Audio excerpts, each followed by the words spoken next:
Ukraine के युद्ध का आज 7वां दिन है। यूक्रेन पर हमला करने के बाद अमेरिका सहित कई देशों ने आर्थिक प्रतिबंध लगा दिया है। आर्थिक प्रतिबंधों और रूस का विदेशी मुद्रा भंडार फ्रीज होने से रूस में आर्थिक मंदी का खतरा पैदा हो गया है। प्रतिबंधों का असर कम करने के लिए रूस के केंद्रीय बैंक ने कदम उठाया है। प्राथमिक ब्याज दरों को 9.5% से बढ़ाकर 20% कर दिया गया है। ब्याज दरों में बढ़ोतरी से रूसी कंपनियों पर दिवालिया होने का खतरा मंडरा रहा है।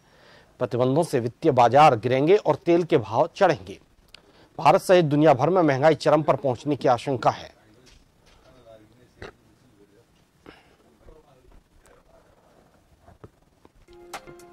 तो रूस यूक्रेन युद्ध का असर शॉर्ट टर्म में पड़ने की आशंका है। विशेषज्ञों का कहना है भारत में मुख्यतः इसका असर कच्चे तेल की कीमतों में उछाल से पड़ेगा।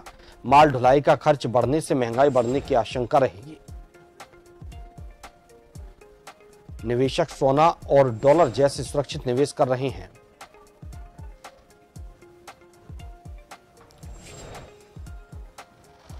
और हमारे साथ करोड़ी सिंह जी जुड़ गए हैं, विदेशी मामलों के भी जानकार हैं। सर, रूस और यूक्रेन के युद्ध का आज 7वां दिन है। लगातार युद्ध हो रहा है, भयावह तस्वीरें सामने आ रही हैं। अब ऐसे में सवाल यह है कि इसका असर दुनिया भर के देशों पर कैसे पड़ेगा और क्या इसका असर होगा? देखिए भानु जी, युद्ध की भयानकता है वो गहराती जा रही है। युद्ध और ज्यादा भयानक होता जा रहा है और विश्व समुदाय को एक तात्कालिक मेजर के रूप में युद्ध को रोकने का प्रयास करना चाहिए। और विश्व समुदाय रोकने का प्रयास नहीं करके रूस पे सैंक्शन लगाता है और यूक्रेन को हथियार और आर्म्स, एम्यूनेशन और मिसाइल वगैरह सब सप्लाई करता है। विशेष रूप से नेटो का देश, नेटो के अलावा ऑस्ट्रेलिया, कनाडा भी दे रहे हैं। तो इससे युद्ध रोकने का प्रयास नहीं हो रहा है, युद्ध और अधिक भयानक बनाने का प्रयास है। ये परंपरागत तरीका हो सकता है युद्ध के समय, लेकिन विश्व समुदाय को एक सभ्य समाज के रूप में कुछ करना चाहिए। वो प्रयास नहीं हो रहे हैं और अंतर्राष्ट्रीय स्तर की जितनी एजेंसी संगठन है, यूएनओ वगैरह भी असहाय नजर आ रहा है। यूएनओ की सिक्योरिटी काउंसिल में रूस ने वीटो कर दिया, कुछ रिजोल्यूशन पास नहीं हुआ। जनरल असेंबली में आज वोटिंग होगा, रिजोल्यूशन पास भी हो जाएगा तो वो बाइंडिंग नहीं है किसी पे। तो यूएनओ असहाय हो रहा है। तो यूएनओ का कहीं ऐसा न हो कि लीग ऑफ नेशंस दोनों वर्ल्ड वार के बीच में, फर्स्ट वर्ल्ड वार के बाद बना था, वो कोलैप्स हुआ था, कहीं कोलैप्स न हो जाए। कि अगर वो यूएनओ कोलैप्स होता है तो और हालात खराब होगा। दूसरा, आपने अर्थव्यवस्था को बताया। दुनिया की अर्थव्यवस्था पेंडेमिक से इतनी बर्बाद हो चुकी है, रिकवरी की प्रोसेस शुरू ही नहीं हुई थी। कुछ देशों में तो रिकवरी की तरफ जा रही थी, अब वो अर्थव्यवस्था फिर गिरेगी तो दुनिया का क्या हाल होगा। तो ये जो तरीका अपनाया है, इस तरीके से मेरे ख्याल से युद्ध का समाधान नहीं है। तात्कालिक रूप से सबसे इमीडिएट जो काम होना चाहिए दुनिया का, युद्ध को किसी न किसी रूप में रोका जाए, बिल्कुल सीज फायर करवाया जाए।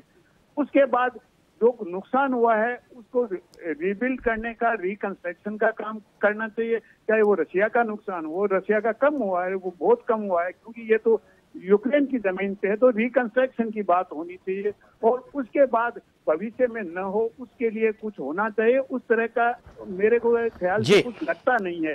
तो एक तरफा विश्व बनता जा रहा है, तो एक तरफे विश्व का बनने से इससे कोई मुझे नहीं लगता कोई समाधान होगा। मेरे ख्याल से एक लंबे दूरी का जो मेजर हो वो रीबैलेंस करना पड़ेगा दुनिया को, अंतर्राष्ट्रीय स्थिति को। तो वो रीबैलेंस कैसे हो इसके बारे में मंथन करना चाहिए, सोचना चाहिए। तो पहली प्राथमिकता ये होनी चाहिए कि युद्ध के नुकसान को कम किया जाए और युद्ध को किस तरह से रोका जाए। रोकने के लिए कोई प्रयास नहीं कर रहा है। डॉक्टर करोड़ी सिंह जी बिल्कुल आग में घी का काम हो रहा है। डॉक्टर करोड़ी सिंह जी, जिस तरह से युद्ध के बाद जो रूस पर प्रतिबंध लगाए गए हैं, तो रूस पर भी जाहिर है कहीं ना कहीं आर्थिक मंदी का असर पड़ने लगा होगा। इससे बचने के लिए रूस क्या कुछ कर सकता है? देखिए रूस तो फिर देखिए उन्होंने ये लिया कि हम तो बर्बाद हो रहे हैं लेकिन आपको भी बर्बाद करके उस तरह का एटीट्यूड हो सकता है। तो रूस वार को अपने और ज्यादा इंटेंसिफाई कर सकता है। अगर जैसे कोर्नर कैद क्या करेगी तो वो ही स्थिति हो सकती है, इससे समाधान नहीं है। जैसे चीन ने कहा है भाई देखिए बातचीत करो, और बातचीत में जो रशिया के सुरक्षा संबंधी सरोकार हैं उनको समझना चाहिए, क्योंकि रशिया के जितने टूट के कंट्री 15 कंट्री बने थे उन सबको नेटो का मेंबर बना लिया।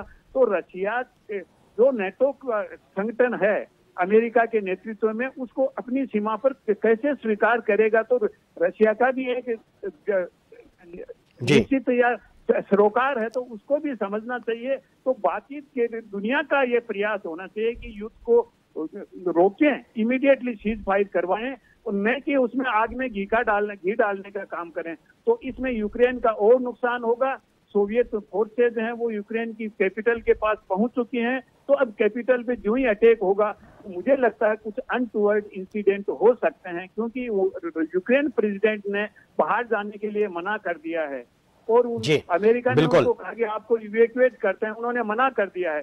तो मुझे लगता है कि कीव में घुसते ही फोर्सेज हालात और बिगड़ेंगे। तो बिल्कुल में अब हालात और भयावह हो सकते हैं, और अब इस पर देखना होगा कि शुक्रवार को नाटो ने जो इमरजेंसी मीटिंग बुलाई है उसमें क्या कुछ फैसला होगा।